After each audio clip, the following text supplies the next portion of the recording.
John is an amazing musician.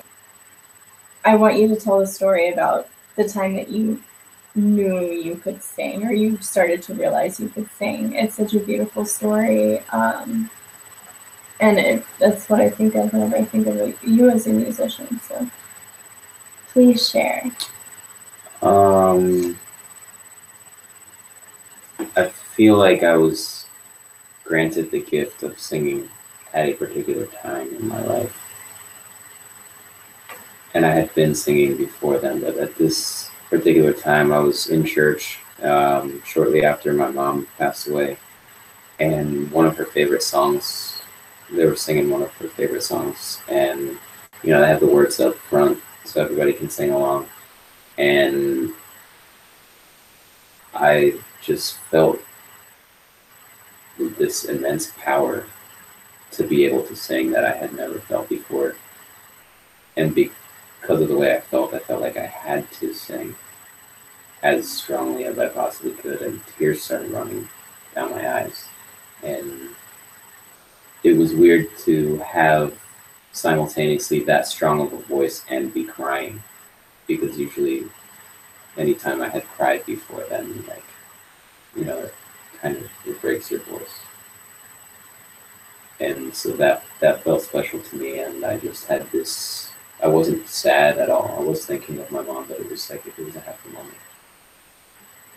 Yeah. Your mom was a singer. Yeah. Yeah. My mom sang at church every Sunday when I was growing up, and she sang in the National Christian Choir. And she sang very well, and a lot of people loved and especially her dedication to music. So your mom is Black and your dad is white. So how is it being in the middle of these two seemingly so different races in America? Well, our parents always taught us that it didn't matter because love was first and foremost. And I never thought that it did matter to anyone. I thought we were past that, because where I grew up, it was very diverse, and the kids all got along, and we stayed out of the adults' business. And then as I started to get older, I started noticing kids jokingly using the N-word, and I didn't think anything of it because I knew them to be good people. And then like Chappelle Show came out and everyone was using the N-word, and it was funny. And then when I went to college in Philadelphia, I heard people using the N-word,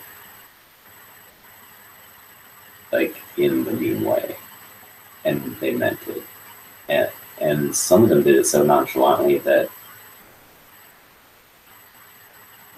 in itself was shocking.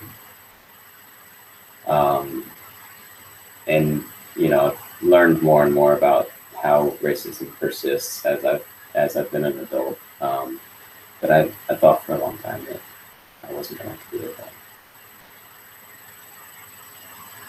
And so, do you feel like you're in the middle of anything? Do you feel like you have a responsibility to speak up about things? I mean, I think everyone has a responsibility to speak up when they see injustice in any aspect of life. And my stance is to be vocal and keep speaking out against racism and racial prejudice. Do you think that we can get to a place in this country where we don't see color and where we coexist equally? Do you think that's possible in our lifetime?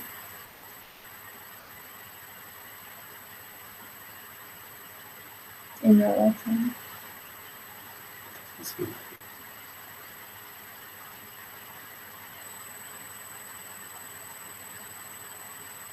Ever? Not in my lifetime. What about past your lifetime?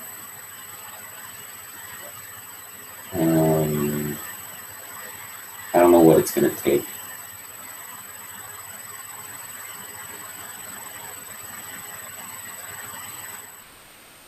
I feel like one of the things that allows it to persist is like,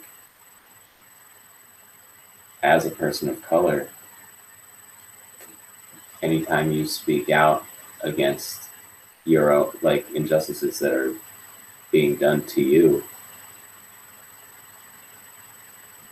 it's like that just makes you more wrong. And that, like, it's like there's no way to let people understand what it is that we've been trying to say for so long. And then it's like you're beating down a door for people who don't want to listen, right? People definitely don't want to listen. And when they do see something that we've been trying to tell them for so long, they don't say, oh, this is what they've been talking about. They say, oh, look what I found. And they never really understand. If you could say one thing to the white population in America, what would you say? Just love me. And let me love you.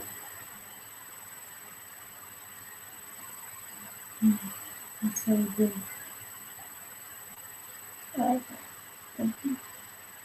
On another note, you were not sober for a long time, and now you're sober. So how is it? What's the difference, and how do you feel? What is it like being sober? It changes so many aspects of your life. First of all, for anybody who doesn't know, I've been a binge drinker for probably like 16 years, and especially like the last 10 or so years, I've been mostly,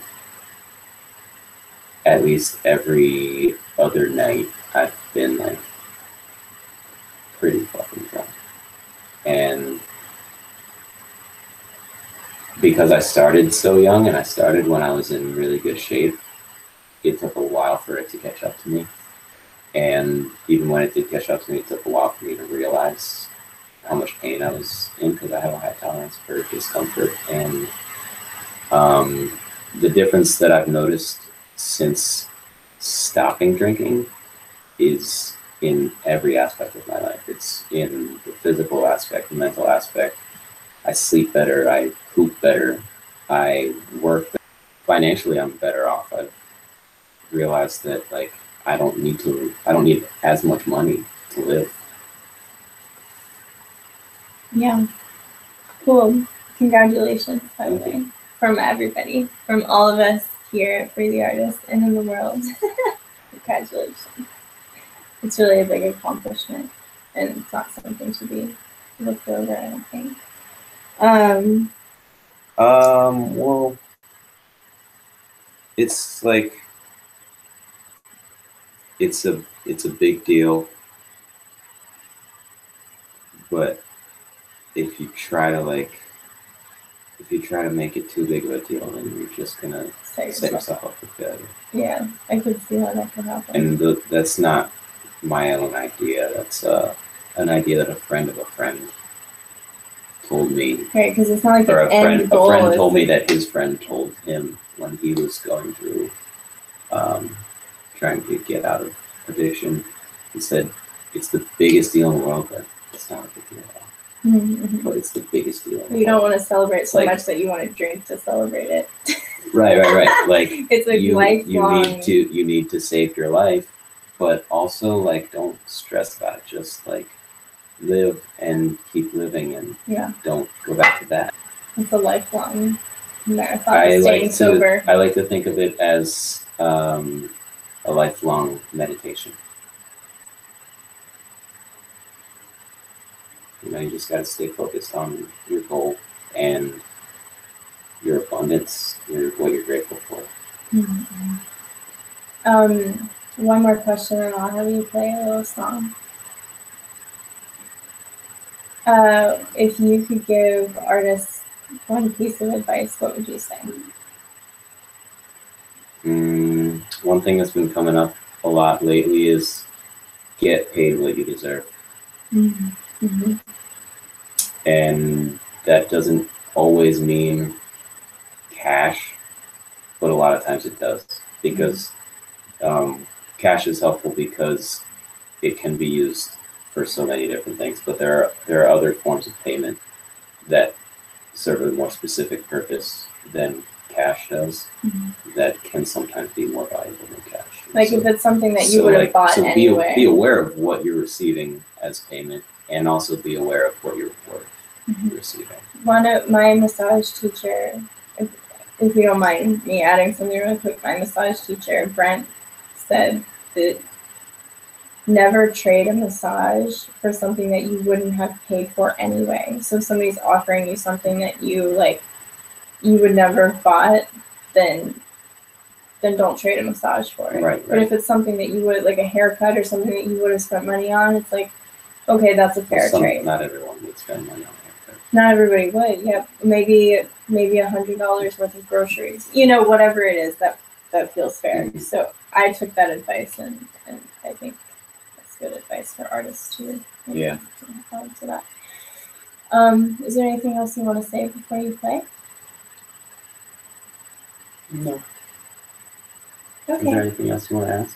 No, I think that was pretty good. Now it's time for a little song by John.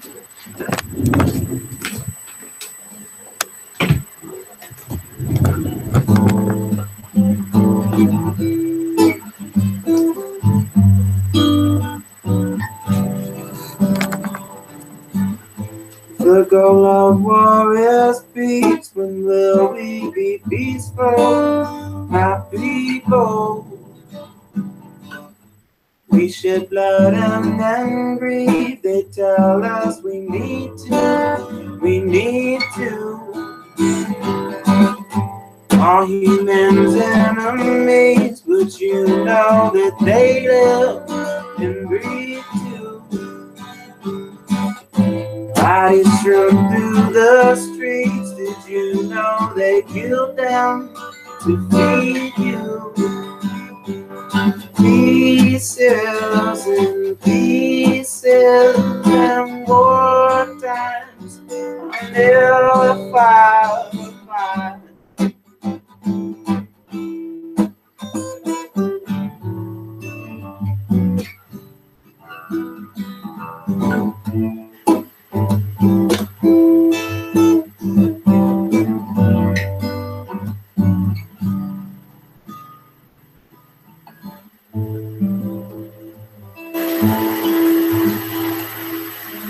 That song is called Peace is in Pieces. Peace is in pieces. It's broken.